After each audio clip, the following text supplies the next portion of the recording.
নমস্কার, নতুন আরেকটা ভিডিও আপনাদের সকলকে স্বাগত জানাই। সকাল সকাল ঘুম থেকে উঠে আগে ঘরটা গুছিয়ে মায়ের সাথে বেরিয়ে পড়েছি বাজার যাব বলে।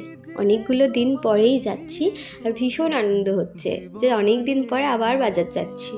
টাইম তো হয়ে ওঠে না, আর আমার বাবা একা একা বাজার যাওয়া পছন্দও করে না, তাই যখনই যাই বাবা মার সাথেই যাই।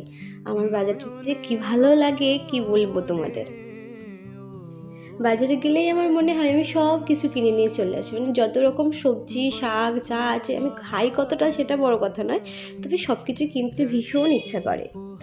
তারপর ওখান থেকে চলে গেছিলাম মাছের বাজারে। আর মাছের বাজারে যেতে আমার বেশ লাগে। মানুষের শখ অন্যরকম হয়, আমার আবার মানে আমি একটু অদ্ভুত টাইপের।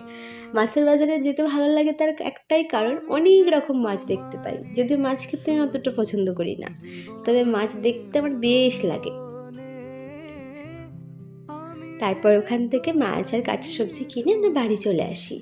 ভাই দেখি এখানে আমার জন্য নুডলস বানিয়ে রেখেছে, আমার ভীষণ খিদে পাচ্ছিল, তাই আগে খেতে বসে গেছিলাম। এত বড় একটা মাছও নিয়ে এসেছে। এদিকে বাইরের ওয়েদারটাও বেশ সুন্দর ছিল, বৃষ্টিও হচ্ছিল না, আবার খুব একটা গরমও ছিল না, বেশ ভালো লাগছিল। মা বলল যা একটু রান্নাটা কর। আর মা আমাকে হেল্প করেছিল যদিও। মাছ ঠিক আছে খাওয়া যায় রান্না করা, কিন্তু তার আগে যেটা কাটা এবং ভাজা, এই দুটোই আমার দ্বারাই হয় না। আমার ভীষণ ভয় লাগে ভাজার সময়, আর মাছ তো কাটার কোনো প্রশ্নই ওঠে না। যাই হোক, আজকের রাঁধুনিটা আমিই ছিলাম। আমার মা আমাকে পাশ থেকে বলে বলে দিচ্ছিল যে এইভাবে রান্নাটা কর, হয়ে যাবে। বাবার মা তো খেয়ে বললো ভীষণ ভালো হয়েছে, যদিও এই কৃতিত্বটা বেশিরভাগটাই আমার মাকেই যায়।